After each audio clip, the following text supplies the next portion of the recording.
Welcome to the Canny Conversations podcast, Conversations with a Cause, with social entrepreneur Safaraz Ali. Hello and welcome to another Canny Conversation with a Cause. These are conversations that are intended to captivate your curiosity cannily. And before we start on this particular episode, Saf, how are you? I'm good, thank you. Thanks very much. Excellent. And I think we want to say a few words, don't we, to those people that have been kind enough and helpful enough to provide us with some incredible feedback. Yeah, feedback is what drives us, and it's a way of improving. We genuinely ask for feedback, and it's not just about praise. It's not just about testimonials or reviews, but areas of improvement and any advice as well or suggestions in terms of episodes or any comments really. So much appreciate the people who have reached out.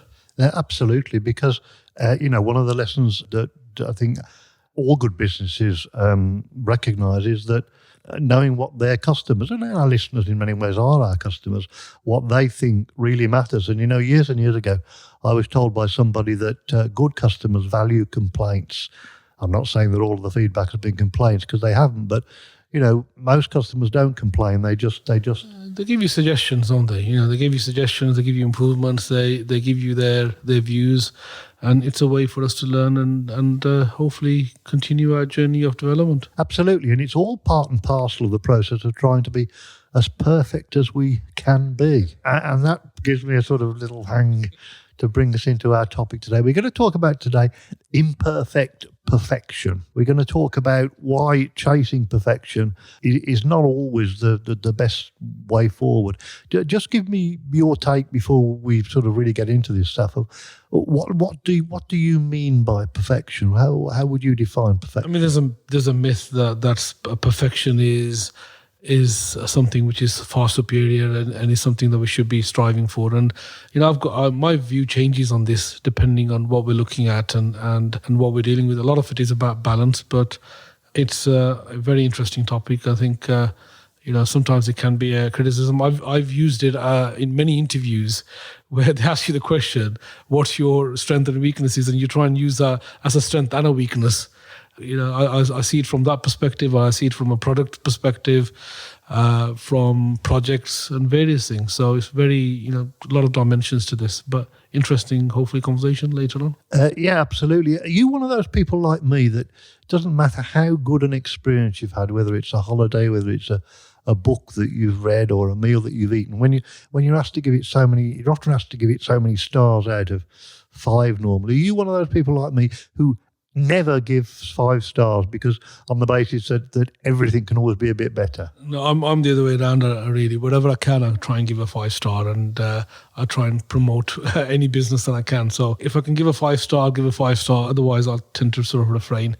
So I've got a slightly different view on giving reviews because I think there's an impact on reviews have on businesses. But internally, I do look at what could be better, what could have improved.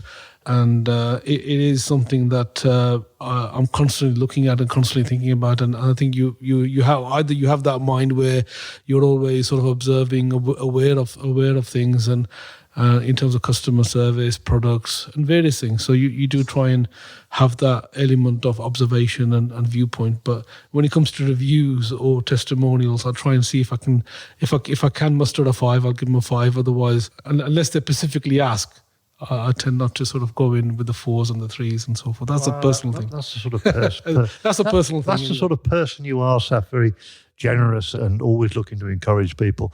Whereas a miserable old devil like me always tries to find some reason not to give 5 stars. So that's important. What I think we don't want to do is rerun an episode that we did previously. But I think there are some similarities in the sense that we did an episode when we talked about best, and I suppose perfection to some extent is both a subjective and an objective thing. And what I mean by that is, if you've got a class of children and you give them an exam, a maths exam, and 10 questions, and they get somebody gets all 10 right, then I suppose that is a perfect score. But most of the time, of course, life is much more complicated than that, and it is a perceptive judgment. But let's go into the real world now and talk about business. When you're developing a product or service for your customers, at what point do you say, well, good, we might be able to improve this further, but this is good enough to go to market with? How do you make that judgment? So when you say good enough, I mean, we've said that before, but is good enough at times. And I think firstly, it's a language thing as well. It's really understanding what people mean by perfection, or what the individual and that circumstances, what they refer to. In terms of products or service, we use a word called fit for purpose. Is it fit for purpose? What's the end in mind? What's our objective? And does it do that? Rather than necessarily chasing perfection, because you and I have talked in the past and we said chasing perfection is like chasing rainbows. It's never ending to a certain level, and there's consequences to that action, and there's consequences to trying to seek that perfection as well. So you've got to look at the consequences, you've got to look at risk, you've got to look at opportunities, weigh all that up, and really what is that going to achieve? Everything has got to go back into context. Context is important. The situation is important, and I think there's an element of having a bird's eye perspective, because people can get caught out, and this is where as leaders, I've had situations where I've got a designer, creative individual. Their objective is probably different to mine. The salesperson's objective is probably different to the designers, and so forth. So everybody has a perspective. Everybody's wearing a different hat, and the designer is in that particular case. And this is a case that I can personally relate to. Their objective was completely different. They're looking at something which is a showpiece, a masterpiece, something that, and they're looking at things that we're not seeing. We're seeing it from a different perspective. I'm looking at costs. I'm looking at times. I'm looking at the opportunity. I'm looking at the customers, and this individual is looking at it from a different perspective. That's just an example. There's another example that if I may share with you, which is when we're doing tenders and bids, and there's timescales involved. And in that particular example, every word counts, every phrase that you write, and you're talking about every point. So each point does matter. So you've got to be in a position where you can't be too blasé about it. You've got to question every single sentence, look at every single aspect of it, and you need a different skill. And you've got to look at words and changing words around. And we've had a situation very recently where we failed a tender by a very small, minute of a point.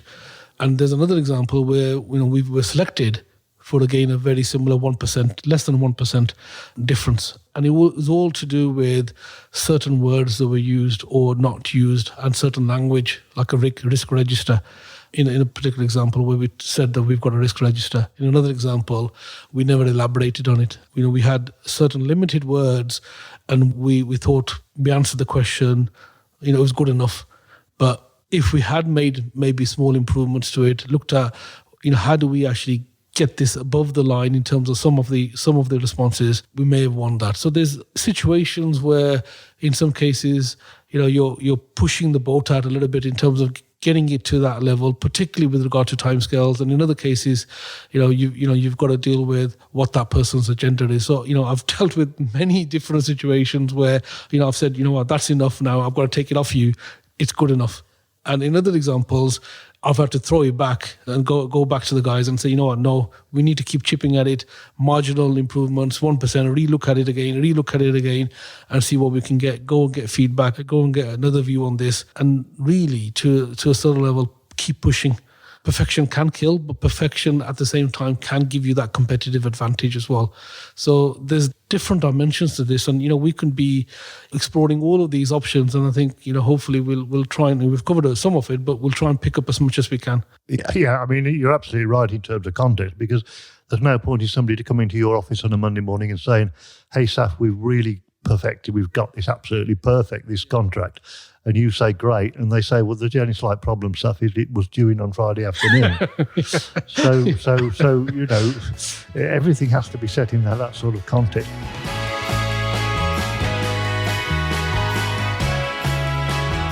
Let's talk about some businesses where they've perhaps not produced a product that's absolutely perfect, where because they've been first, that's given them a huge competitive advantage, because people have kind of, come to associate that company. That's become synonymous with the product or the services. And are there any ones that you can think of that perhaps fit that bill? Yeah, I think competitive advantage, unfair advantage. It's really about how people perceive businesses in a particular marketplace, and we've got some businesses that are trade names, and that they've become synonymous with an industry. They've become generic names for that particular industry. I mean, Biro from our days in terms of the ballpoint pen, Tipex, if you remember Tipex. The fluid sort of light. When you I remember that. You were a journalist days, in your journalist days, you probably used a lot of Tipex, I think. You used to type, didn't you? And you used to, when you made your spelling mistakes, instead of erasing it by pressing a key, you used to put this little blob of... So I remember Tipex. That's from my era. But there's other things like Cashpoint is another one. That's probably one of my favorites. We call Cashpoint, the ATM machine a Cashpoint, and Cashpoint is a brand owned by one of the banks. Isn't that Lloyd's? Lloyd's. Yeah, thank you for helping out. And you've got Filofax. Again, I keep giving you examples from the 1970s and 80s, but Filofax is another one. Sellotape, sticky tape, and there's many. And I think Google is another one. Hoover. Exactly. How many times do we say I'm going to Google something? They basically mean they're going to go to a search engine, but it's become so synonymous. Hoover is another one, isn't it? I know anytime somebody mentions Hoover, can you Hoover this place? And you're thinking, actually, do they actually realize that it's a brand as opposed to the name of the vacuum cleaner? But these are just brands or companies that have positioned themselves in a particular marketplace where they've dominated that marketplace and their name is known for that particular product. And whether their product was perfect or whether their product was the best product, and in most cases, probably not. But what they've done is they've got that coverage, they've got the awareness out there, they've got the customers, and their name now is known in that particular marketplace. Google, again, we mentioned it wasn't the first. So that's probably the other way around to a certain level. It wasn't the first, but their product was superior.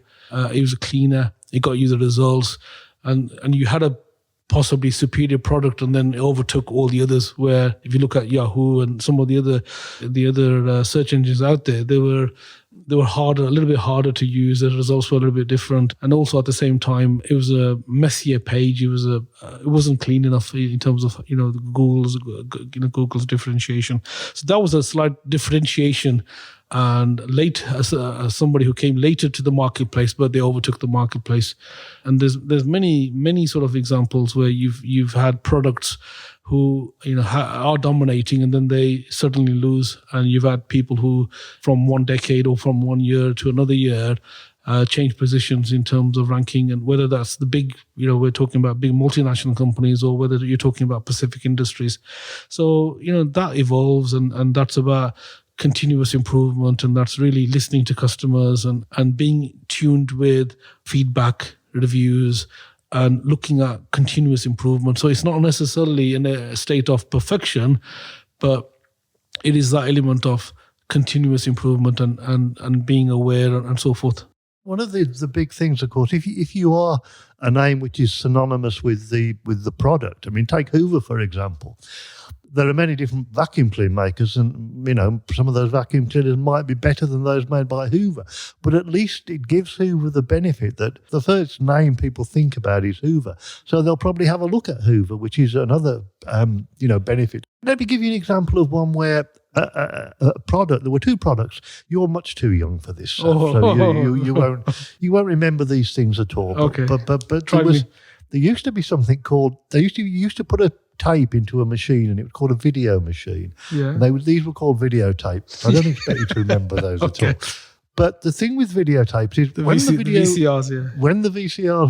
the video machines were first developed, the initial development was by Sony, and Sony produced something called Betamax. And JVC came along a little bit later with something called VHS. And most of the so-called experts would tell you that the Betamax, the Sony product, was actually slightly technically superior. But actually, it was the VHS one is the one that most people, older than you, of course, but most people older than you would remember. So it's not always about being first. It's always the best. It isn't, and it isn't. And I do remember the Betamax and the VHS, the reason why, because I advised my father at the time to go with the Betamax model, and we found out later there just wasn't enough videos coming out on Betamax. Betamax probably would have, but it is one that I studied about university days as well in terms of the whole story. But I personally was part of that journey because I advised my father on this, so I won't be able to forget that. But going back to this perfection thing, often I think we've got to put a little bit of disclaimer here because there are many examples where this doesn't work out. It is better to be the first rather than trying to be the best. It is better to be the first because being the first gives you the competitive advantage, because it's about when people think about that product, do they think about your brand and do they think about your company? And a lot of this is about how people recall and what people look at in terms of making decisions. And a lot of this is about then marketing and so forth and how our brain works. People don't go on necessarily looking at technical specifications to see which is or what is the superior product and necessarily focusing on that. But it is really about awareness. It's about trust in terms of that particular name. It's about what your possibly peers are doing, what others are doing, and really understanding where the market is. And this is where, in that aspect, people play safe and go back to our basic core instincts in terms of being able to trust the brand. And a lot of that is about the awareness, the branding, the familiarity of it. And familiarity does breed some element of trust. Yeah, absolutely. I mean, I'll give you an example of that. In the world of cameras, Nikon were one of the first. They were not the first to produce, what are called SLR cameras, single lens reflex cameras. But for very many years, Nikon dominated that market, not so much because their product was superior to other companies like Canon and Minolta and the rest of it, but because they were there in very early on. They were the cameras that the people that went and filmed the Vietnam War and all the rest of it were using. And therefore, as you quite rightly say, they were the cameras that people thought of, as something they could trust, that could be depended upon, that was technologically sound, rather than perfect, rather than the best. Because trust is a huge issue, isn't it, in terms of marketing? Yeah, I mean, again, I've learned something today. SLR, I didn't know what SLR stood for, so thanks for sharing that. Again, I wasn't aware about the Nikon story, but there's another example, and I'm probably pronouncing this or mispronouncing this, is the Tyrrell Crisps, which is a sort of a Hertfordshire-based potato farming business originally. I think it was a family farm type business. They were looking to diversify, and they're looking to go into the crisp market or chips market if it's in the USA, and we have got some listeners in the absolutely. all over the world. So there's a little bit of a plug there. We have got some listeners in the United States. So these Tyrrell crisps or chips was something that they moved into. And if you think about that sort of quality, premium, luxury crisp, their name is, I think, probably on the top of your mind. If I asked you that question, and I probably should have asked you that question possibly before, but it's likely to be the fact that name comes out because they've had that success. They were first in that particular marketplace. They differentiated themselves, and they were looking at creating a product which is a premium product. And, they had these exotic type flavors, slightly different flavors. So it wasn't just the normal salt and vinegar and cheese and onion and all of those sort of things. So there was slight differentiation there, but that became the sort of name, I think, anyway, for that premium crisp product. There's many others now. There's so many other crisp manufacturers and crisp brands, but for me, it's them.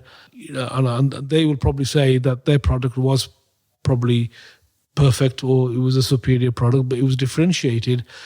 They've differentiated and they took sort of a niche market. And, you got talking about PepsiCo, Walkers and various other companies who, dominate that crisp market. It's a massive industry. I don't know how many billions it is, but, a small relatively family potato farming business going into a marketplace which is dominated, spends thousands or billions of pounds, millions of pounds on advertising and so forth, and they corner that market and with an idea, with a differentiating, and they've come in.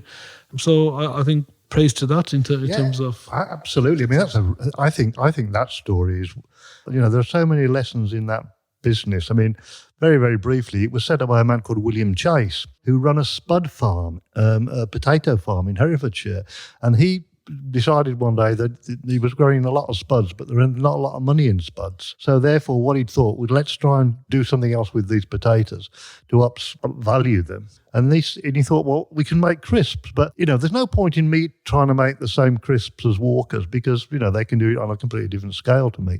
So let's try and produce a niche market product.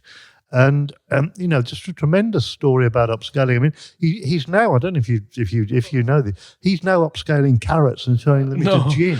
And there was I thinking that I'm sharing something new to you, and then you've come back with additional information, which hats off to you. Hats off to you. I'm just saying, but the thing he's doing now is he's making gin from carrots. I didn't know that.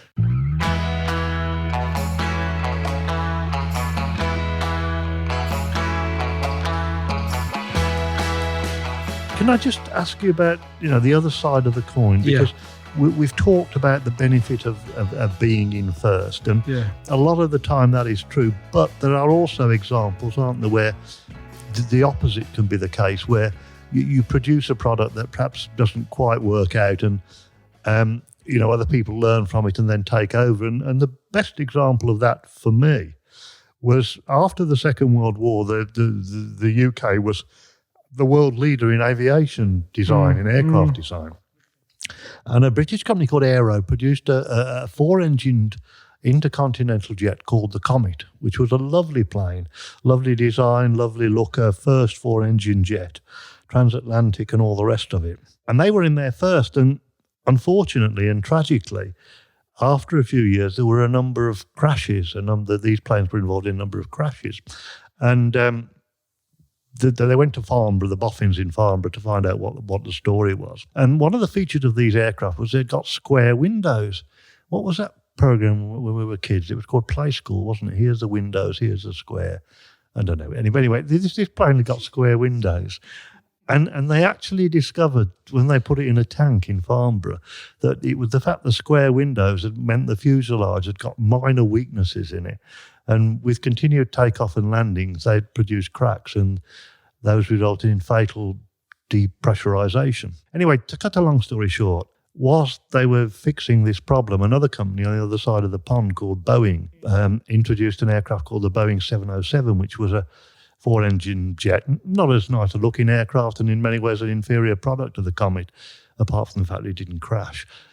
But anyway, the Comet was fixed eventually, and it eventually went on to become something called the Nimrod, which the RAF used a lot. But how about that? Don't you have to be careful sometimes that if you go too soon and you haven't ironed out all the potential problems, that can be a huge issue? Because the Comet never really, as a commercial venture, never really came back after those initial problems. Yeah, I mean, there's some serious examples there, and absolutely a serious point. But I mean, at a basic level, I mean, think about a restaurant that opens that isn't ready, and the first experience or first user experience isn't great, and how word travels because people talk. Bad news spreads quicker, and people will write that off, and that happens. So it really is about going back to that word fit for purpose. What level of imperfection or what level is good enough, and what are the risks, what are the opportunities, looking at the bigger picture to a certain level, and really putting into context. Context, again, is absolutely key. My simple restaurant example, takeaway example, you ask somebody, what's their food like? Have you been? What's their food like? And there's always going to be some element of initial teething sort of issues or improvements, but sometimes that bad service or bad review in that particular case does stick, and it's hard then to shrug that off, because once you've got something positioned in your mindset, then it's very hard to overcome that. So again, many examples, but is everything you've got to keep into context and look at the opportunities, look at the risks, look at the whole bigger picture, and really go back to your purpose. Really, what is he looking to do? It's like with home improvements as well, or with house structures and so forth, or building projects, or again, this restaurant example, a personal friend of mine. Many years ago, starts looking at every single aspect of the decor, and redid a whole wall. Cost him in that particular, it was like mega money, 16,000 pounds, and for the average customer, they probably wouldn't have even noticed. For him, it was like a big thing, because that was like his pet project. But if you were looking at it from a business perspective, it didn't make sense. But he was like emotionally into it. His dream was to open a restaurant, and he wanted it his particular way, and so forth. So is that a good thing? Is that a bad thing? For somebody like me looking in, I would have said, why bother? That you focus on something else. But people get focused and sometimes pay a bit too much attention to certain things, and maybe lack of attention to other things. And it's about really where your focus should be. And this is where sometimes you need to get another opinion, an outsider's perspective, because we get carried away. And, in some aspects of it, you forget sometimes why you're doing what you're doing, and you need to get that really support. And sometimes, it's just take simple words, but take a step back and re-look at, reevaluate. Yeah, and one of the terms that you've taught me, and I always think about, is you've talked to me about, people that self-sabotage. And I think what you're saying is that sometimes, not launching a product or a service because you're not quite sure that it's absolutely perfect is a form of self-sabotage. This word I've said at the beginning, and I'll say again, and it's become a bit of a mantra, but fit for purpose, really. Chase fit and not perfection. Keep on keeping on. You got to keep on growing and have that mentality, have that viewpoint that, you have got an opportunity to improve. You mentioned that deadline aspect of it, where in that particular case, a deadline is a deadline and it's a hard close. But in most cases, it's continuous improvements, and having that mindset of where is that improvement. A lot of the time, it's these small improvements. It's the marginal gains. It's more sort of evolutionary rather than sort of massive revolutionary change. I would say just, again, simple words and complacency kills. Don't rest on your laurels. Look at building on your strengths, work around your weaknesses, and really keep everything in context, really. And sometimes slow kills, sometimes fast kills. And these are all sort of buzzy type words, but it's, imperfection can kill, but perfection can kill as well. Absolutely. Somebody once said to me, a wise person seeks for perfection, but only a fool expects to find it, which is a nice way to say we've tried to be as perfect as we can be in the last half an hour. We'll be even better if people keep giving us the immensely valuable feedback. But now we have to curtail our canny conversation with a course, and very much hope that you will be able to join us next time. Thanks for listening to this canny conversation with a cause. These conversations are based upon the Canny Bites books by Safaraz Ali, available on Amazon. To find out more, go online and visit Saf's website, pathwaygroup.co.uk, or join him on social media. He can be contacted at safaraz@pathwaygroup.co.uk.